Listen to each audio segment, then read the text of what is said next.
અષાઢી બીજનો શુભ તહેવાર છે। અષાઢી બીજના તહેવારને શુભ કાર્યો માટે સૌથી શ્રેષ્ઠ મુહૂર્ત ગણાય છે। ત્યારે અષાઢી બીજના શુભ મુહૂર્ત પ્રસંગે બનાસકાંઠામાં ખેડૂતોએ ખેતીના સાધનોને કુમકુમ તિલકથી વધાવી ધરતી માતાની પૂજા કરી વાવેતરની શરૂઆત કરી છે।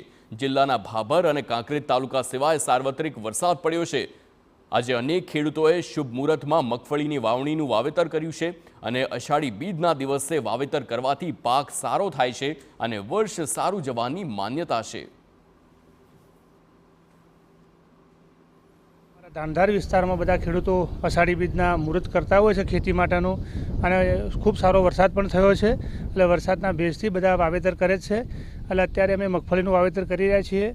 અમારી પરંપરા પણ એ જ છે કે વર્ષોથી અષાઢી બીજ હોય એટલે દરેક ખેડૂત પોતાના ખેતરમાં એનું મુહૂર્ત કરે, વાવેતર કરે। જેમ અખાત્રીજના હળોતરા થાય છે સમગ્ર દેશમાં, એ જ રીતે અમારા આ પંથકમાં અષાઢી બીજના બહુ મહત્ત્વ છે અને અષાઢી બીજના દિવસે અમે અમારા પાકની વાવેતરની તૈયારી કરીએ છીએ।